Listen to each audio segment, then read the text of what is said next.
मौजा मांडवा मोशी सॉरी ही कोरेगाव पार्क मधील 16 point hectare ही मूळ जमीन आणि लीगल हेर जर आत्ताचे काढले तर किमान 300 आसपास लीगल हेर आहे, म्हणजे वारसदार म्हणतो अधिकृत. 2013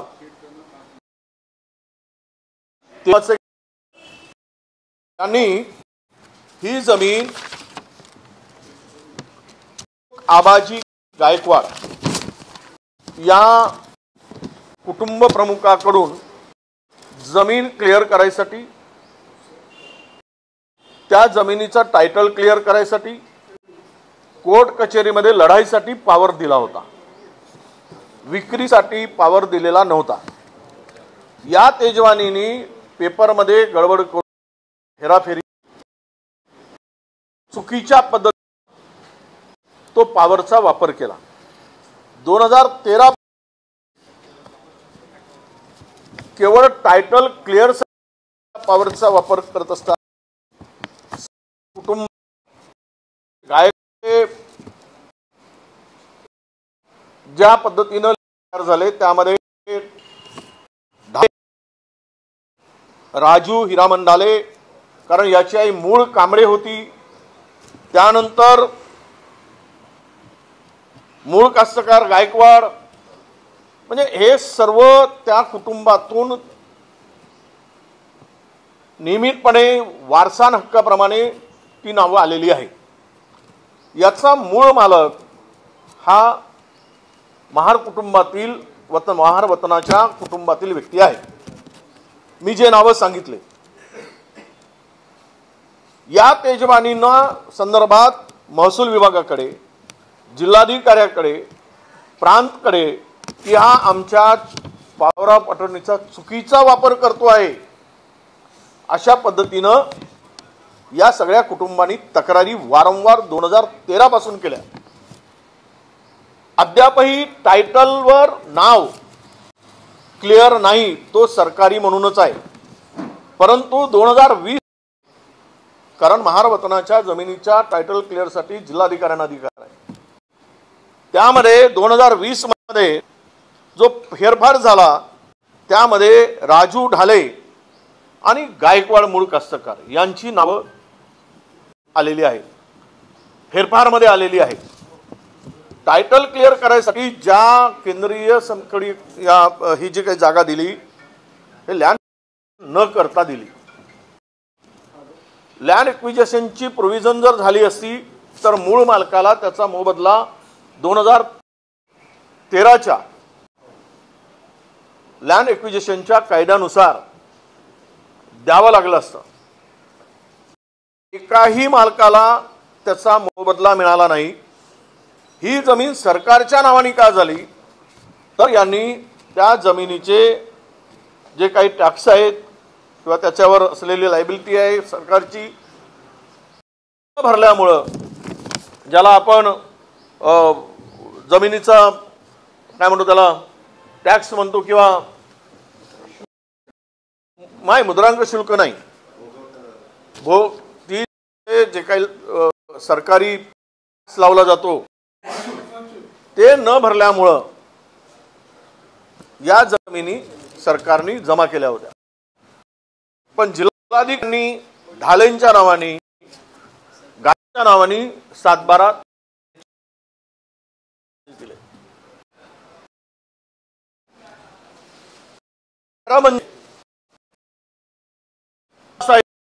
मूळ मालकाला विश्वासात न घेता, टायटल क्लिअर नसताना या तेजवानी पॉवर ऑफ अटर्नीच्या भरोशावर हे जे बिल्डर आहेत, त्या बिल्डरचं नाव आहे अमेडिया एंटरप्राइजेस LLP तर्फे दिग्विजय अमरसिंह पाटील आणि त्या कंपनीमध्ये दुसरं नाव आहे पार्थ पवार भागीदार। ही जमीन जर टायटलच क्लिअर नाही, सातबारात जर सरकारच्या नावानं आहे, कुठली ती कमिटी नावाने आहे, एक कंपनी आहे किंवा नाव, तर याची सेल केली कशी? म्हणजे मुळात प्रकरण इथून सुरुवात होतो की माझ्या नावाने सातबारा नाही, ते न बघता प्रॉपर्टी क्लिअर, जिल्हाधिकाऱ्यांनी सांगितलं की अजूनही सातबारावर नाव हे सरकारचंच आहे। या संदर्भात यापूर्वी या सगळ्या मंडळीकडे याच पार्थ पवार आणि कंपनीचे काही जवळचे बिल्डर गेले होते। त्यांनी ही जमीन मागितली होती। त्यांनी सांगितलं की आमच्या नावाने जमीन, मग आम्ही तिचा व्यवहार काय ते करू। हे हातात न आल्यामुळं या सगळ्यांनी त्या तेजवानी नावाच्या बिल्डरला पकडलं, शीतल तेजवानी, आणि ही खरेदी विक्री करून घेतली। मुळात हा व्यवहारच पहिल्यांदा रद्द होण्याची आवश्यकता आहे, कारण जमिनीचा मालक सरकार आहे, होऊ शकत नाही। हा 420 गुन्हा आहे, पहिल्यांदा यांच्यावर 420 अंतर्गत दाखल झाला पाहिजे, ही आमची मागणी आहे। ही फसवणूक आहे, सरकारच्या जमिनीची परस्पर विक्री करणं। आता इथे खरं म्हणजे ईडी CBI काय झोपले आहेत का हे लक्षात घेतलं पाहिजे। अशा व्यवहारामध्ये त्वरित लक्ष घातलं पाहिजे। हे प्रकरण इतकं मोठं आहे, मध्ये लक्ष घालण्याची आवश्यकता आहे असं मला वाटतं। आणि 300 कोटीच्या व्यवहारामध्ये केवळ एक की IT पार्कचा रिझोल्युशन ही कमिटी, आपली ही कंपनी एक रिझोल्युशन पास करते आणि त्या भरोशावर मुद्रांक शुल्क माफ केला जातो, हा तर अपराध आहे। म्हणजे 500 रुपयाच्या स्टॅम्प पेपरवर हे जे लोकांनी परवानगी, IT पार्कसाठी रीतसर त्या जमिनीवर रिझर्वेशन पाहिजे, त्या अमुक कारणासाठी ते लागू पाहिजेत, ते केले गेलं नाही। फक्त खरेदी व्यवहार झाला, ठिकाणी आम्ही IT पार्क टाकतो म्हणून एक ठराव पास केला कंपनीनं, त्या भरोशावर त्याला एवढ्या मोठ्या कोटी एक्झम्पशन दिला जातो, माफी दिली जाते। म्हणजेच किती मोठा गैरव्यवहार सरकारच्या माध्यमातून होतो आहे, मी मुद्दाम सांगेल। आणि त्याला जी काही परमिशन 24 तासात दिली, ते उद्योग संचालनालय हे सुद्धा गुन्हेगार आहेत, त्यांच्यावर सुद्धा कारवाई होणे अपेक्षित आहे। अपेक्षित नाही, कारवाई झालीच पाहिजे। तुम्ही कुठलीही कमिटी, जर आपली कुठलीही कंपनी जर ठराव पास केल्याबरोबर त्याला जर तुम्ही मुद्रांक शुल्काची माफी देत असाल, तर हे कुठल्याही नियमाला धरून नाही, कुठली फाईल नाही।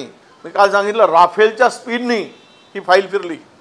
या मुंडवा परिसरामध्ये अशाच पद्धतीनं महारवतनाच्या जागा, क्लास 2 च्या जागा या ज्यावेळेस एग्रीकल्चर पर्पजसाठी दिल्या होत्या त्यांना, कृषी वापरासाठी, त्याचा वापर जर कमर्शियल असेल, रेसिडेन्शियल करायचं असेल, तर त्या जमिनीला भोगवटदार वर्ग 1 केल्यानंतर करायचं प्रोव्हिजन काय आहे की ते करू नये असंच आहे।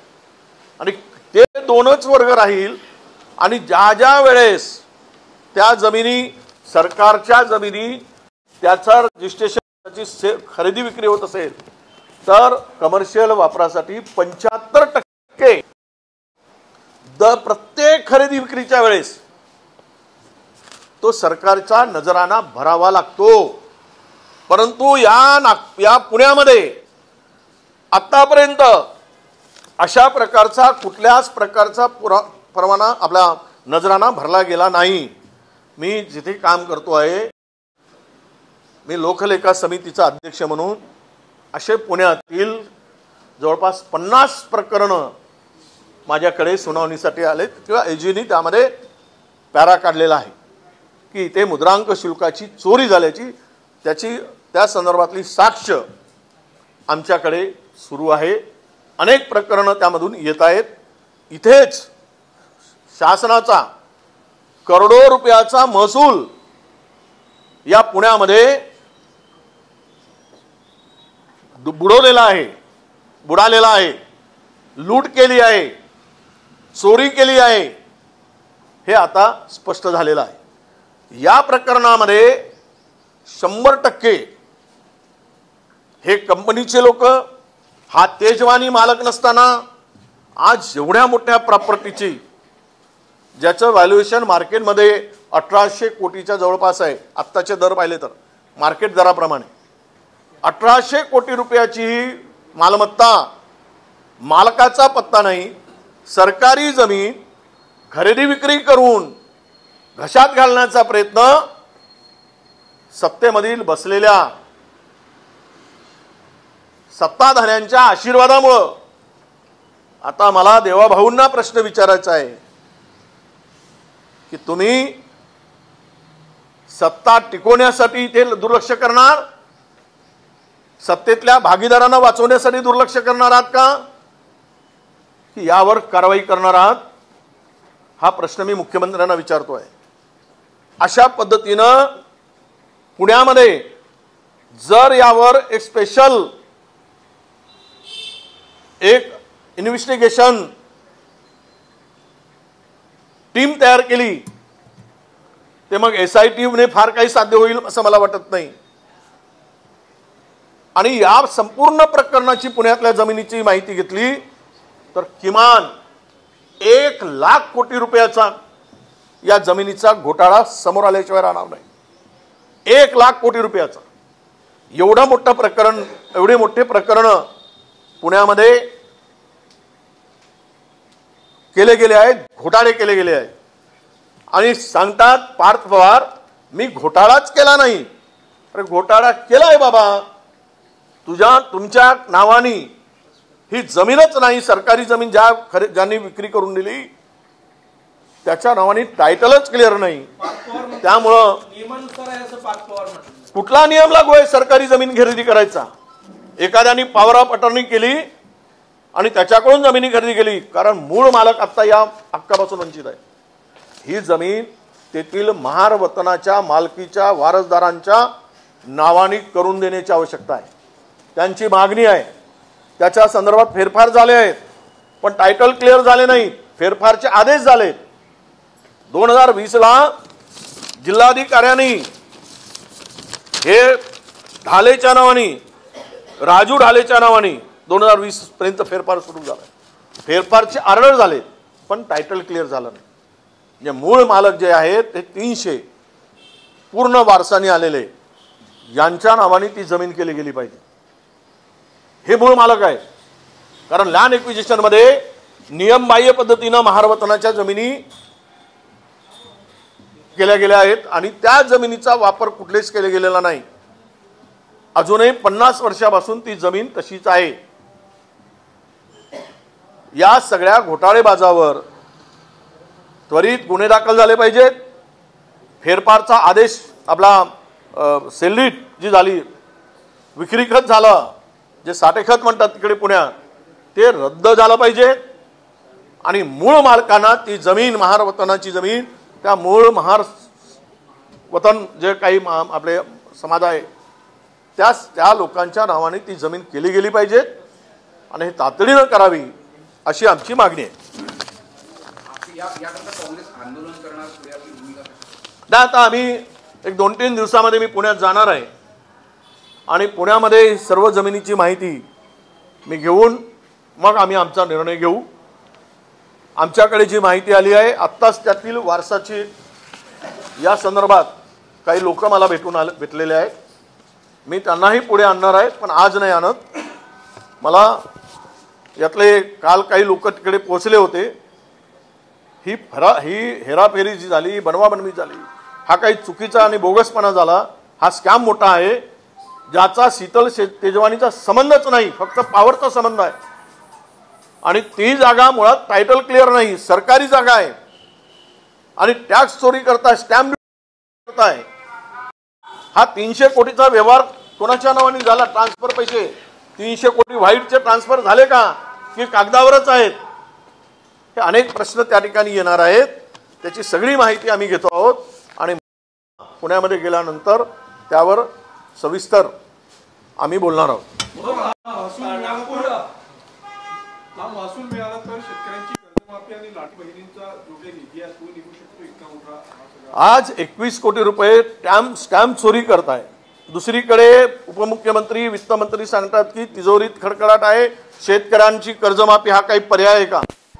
हे वारंवार आज केली तर पुन्हा उद्या तयार होत। म्हणजे 21 कोटी रुपये चोरीसाठी टॅक्स आपला ड्युटी बुडवण्यासाठी तुम्हाला काही वाटत नाही। स्पष्ट मत आहे की केवळ पुण्यात हे घोटाळे शोधले तर शेतकऱ्यांची कर्जमाफी होईलच, पण त्याबरोबर शेतकऱ्यांना हेक्टरी 1 लाख रुपयाची मदत सुद्धा करता येईल। भाऊ, महाराष्ट्रातला शेतकरी संकटात असताना कृषी मंत्र्यांचा रवी भवनचा बंगला रिपेअरसाठी 1 कोटी रुपयाचा खर्च आहे। नितीन राऊत यांनी या सगळ्या भ्रष्टाचाराची एसआयटी चौकशी करण्याची मागणी केलेली आहे, तुमचं काय मत? एकीकडे तिजोरीत खडखडाट म्हणून सांगायचं, दुसरीकडे शक्तीपीठ बांधायचं, तिसरीकडे बंगले सुसज्ज करायचे आणि शेतकऱ्यांना सांगायचं 32,000 कोटी दिले। अरे किती खोटं बोलताय तुम्ही? सरकार म्हणून तुमच्या तोंडात किडे पडतील, किडे। एवढं सरकारची फसवणूक तुम्ही करताय। कुठे आहेत 32,000 कोटी? मी काल माहिती घेतली, चंद्रपूर ज्या शेतकऱ्यांना मदत मिळाली दिली गेली 2,000 रुपयाची, 1,000 रुपयाची, 300 रुपयाची मदत आहे, ते मी घेणार आहे पुढे। आज हा विषय मला इथे काढायचा नाही, उद्याला तो विषय आणणार आहे। आणि तुम्ही मनरेगाचे पैसे त्याच्यात धरले 32,000 कोटीमध्ये, जवळपास 12,000 कोटी मनरेगाचे, केंद्राचे पैसे दीर्घकालीन। तुम्ही मला सांगा की जूनमध्ये जर कर्जमाफी होत असेल तर शेतकऱ्यांच्या बोकांवर जे काही कर्ज आहे आणि कर्जाचं पुनर्गठन, जुनं आणि नवं कर्ज मार्चमध्ये होत असतं फायनान्शियल इयरमध्ये, त्या संदर्भात सरकारची भूमिका काय? कर्ज नव्यानं त्या शेतकऱ्यांना मिळणार नाही आणि नव्यानं घेतलेलं कर्ज ते सुद्धा माफ होणार आहे का? हे सगळी जे काही फसवणूक आहे शेतकऱ्यांची हे आता उघड झालेली आहे। त्यामुळे मंत्र्यांचे बंगले सुसज्ज करायला तेही 4 दिवसासाठी मंत्री येतो, 8 दिवसासाठी येतो। अधिवेशन किती दिवसासाठी चालतो? 8-10 दिवसासाठी जर मंत्री इकडे येत असेल विधान अधिवेशनासाठी, तर एक त्यांना हॉटेलमध्ये द्या ना, व्यवस्था करा। झोपायची जर सोयच करायची आहे तर इथल्या 5 स्टार हॉटेलमध्ये करा। पण मंत्र्यांच्या बंगल्यावर उधळपट्टी करणं म्हणजेच शेतकऱ्यांचा पदोपदी अपमान करणं आहे, असा त्याचा अर्थ होतो। हे केवळ शेतकऱ्यांसाठी बोलघेवळेपणा करतात, पण शेतकऱ्यांच्या पाठीमागं उभं राहण्याची यांची मानसिकता नाही, हे आता स्पष्ट झालेलं आहे। तयारीवर जो भ्रष्टाचार होता त्याची एसआयटी चौकशी करा असं नितीन राऊत म्हणालेले आहे, तुम्हाला तसंच वाटतं काय? एसआयटी आतापर्यंत राज्यामध्ये 138 एसआयटी पेंडिंग आहे, ज्याचा रिपोर्टच आला नाही। एसआयटी म्हणजे सरकारच्या अडथळे दूर करण्यासाठी काढलेला मार्ग आहे असं मी समजतो। एसआयटी म्हणजे विरोधकांना, आता बँकेची एसआयटी स्थापन झाली, एसआयटीचा नोटीस बोगस आमच्या संचालकाकडे नेऊन दाखवल्या गेला चंद्रपूर डीसीसी बँकेमध्ये, आणि त्यांना सत्ताधाऱ्यांच्या बाजूला वळवल्या गेलं घाबरून। असा वापर एसआयटीचा करायचा मी सांगितलं 138 SIT झालेल्या आतापर्यंत त्यांचा रिपोर्टच आला नाही आणि कारवाई झाली नाही. त्यामुळं या लोकांवर चौकशी करा, कारवाई करा. आणि हे जे काही करतात आता यामध्ये 1 कोटी रुपयामधून किती कोटी लागणार आहेत, किती लाख लागणार आहेत, 5-25 लाखामध्ये गुंडाळून जातील. 1 कोटीमध्ये तर नवा बंगला होतो. त्यामुळे एक खाण्यासाठी नवा धंदा आहे आणि मंत्र्यांवर उधळपट्टी ही केवळ मंत्र्यांना खुश करण्यासाठी आहे की त्यांच्या सोयीसाठी आहे की शेतकऱ्याला आत्महत्या करण्यासाठी प्रवृत्त करण्यासाठी आहे, याचं उत्तर सरकारकडेच आहे. स्थानिक स्वराज्य संस्थांच्या निवडणुका आता होत असलेल्या महायुतीमध्ये सगळेच पक्ष एकमेकांसमोरासमोर लढण्यासाठी तत्पर दिसतात. कोणी कोणासोबत युतीमध्ये जायला तयार नाही. कार्यकर्त्यांच्या नावाने एकमेकांचे पक्ष दाबले जातात. भाजप हा धूर्त आणि चालू लोकांचा पक्ष आहे. हे आमचे प्रदेशाध्यक्ष म्हणतात त्याप्रमाणे हा पक्ष म्हणजे दुसऱ्या पक्षाला गिळणारा राक्षस आहे. ते चेटकीन म्हणतात, पण मी राक्षस म्हणतो. दुसऱ्या पक्षाला सोबत घेऊन संपवणारा पक्ष आहे. बिहारमध्ये सुद्धा तीच तयारी झाली. नितीश कुमाराच्या खांद्यावर बंदूक ठेवून घुसलेत, जसं शिंदेंच्या खांद्यावर बंदूक ठेवून घुसलेत महाराष्ट्रात, वापर केला, तसंच आता तिथे सुद्धा होणार आहे. मूळ विषय असा आहे की वेगवेगळे तीनही पक्ष लढत आहेत. त्या पक्षाची स्ट्रॅटेजी अशी केलेली आहे भाजपनी की या सर्व पक्षांशी अलायन्स करायची नाही, युती करायची नाही. आणि विरोधकांची मतं जरा उदाहरणार्थ झाली तर अजित पवारांची मतं, पक्षांची मतं, अजितदादा पवार यांचं जे काही पक्ष आहे ती सेक्युलर म्हणून मिळवतात आणि सेक्युलर पक्षाला छेद देऊन काँग्रेसचं नुकसान करायचं हा त्यामागचा उद्देश आहे. पण जनता हुशार आहे की जातीवादी धर्मांध शक्तीशी हातमिळवणी करणारे सेक्युलर कसे होऊ शकतात हे लोक ठरवून आहे. दुसरा एक आहे की शिंदेंच्या बरोबर युती करायची नाही, कारण त्यांच्याबरोबर युती केल्यास यांचं नुकसान होईल आणि उद्धव ठाकरेंजीच्या बरोबर जो काही मतदार आहे तो विभाजित करण्याचा तो मागे प्लॅन आहे. आणि ह्यांच्यामध्ये सगळ्यांना आपसात लढवून पोळी आणि सत्ता मिळवण्यासाठी हा भारतीय जनता पक्षाचा प्रयत्न आहे. माफ करणार नाही. शेतकरी संकटात आहे, शेतकरी राग चिरलेला आहे, बेरोजगार आहे, महागाई वाढलेली आहे, महाराष्ट्रात अनेक प्रश्न आहेत. यातून एक नक्की होणार आहे की जनता यांचा बदला घेईल. कितीही पैसे वाटा, कितीही खर्च करा, तुम्हाला यावेळेस जनता निवडून देणार नाही, हे जनतेने निर्धार केला आहे. कामठी येथील दुबार मतदार यादीवरून जे आहे आपण राहुल गांधींनी टीका केली, त्यानंतर आता भाजपकडून टीका करण्यात आली. तिथे जे उमेदवार होते आपले सुरेश भोयर, त्यांचे दुबार या मतदार यादीमध्ये नाव आहेत, अशा पद्धतीने ट्विट आता भाजपकडून असेल ना. तेच तर काल राहुलजींनी जे प्रेझेंटेशन दिलं त्यामुळं तो बामच होता. बेईमानी करून निवडणुका तुम्ही जिंकल्यात हे आता सिद्ध झालं आहे ना. सुरेश भोयरचं नाव डबल असेल, सुरेश भोयर दुसरा असू शकतो, एक सुरेश भोयर नावाचा माणूस नसतो. त्यामुळे दुबार आहे म्हणून तेवढं एक उदाहरण दाखवायचं. तुम्ही तिकडे ब्राझीलचे मॉडेल आणून तिचं नाव फोटो चिपकवता आणि तिच्या नावाने दुसऱ्यांकडून मतदान करून घेता 10-10 बुथावर. त्यावेळेस तुम्हाला लाज वाटत नाही. राहुल गांधींनी सगळं उघड, हे सरकारच असं आलेलं आहे, मताची चोरी करून आलेलं आहे, हे आता लपून राहिलं नाही. लहानशा पोराला सुद्धा आता एक कळून चुकलं आहे. ज्याला मतदानाचा अधिकार नाही त्यालाही कळलं आहे की मोदी सरकार ओट चोर आहे, मतांची चोरी करणार आहे. हरियाणाची सत्ता तशीच घेतली, महाराष्ट्राची सत्ताही तशीच घेतली.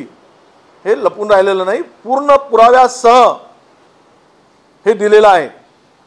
आणि त्यांनी जे मांडणी केली त्याचं भाजपकडे नाही, म्हणून असे काहीतरी तकलादू विषय काढून त्याला बगल देण्याचा प्रयत्न आहे. Thank you.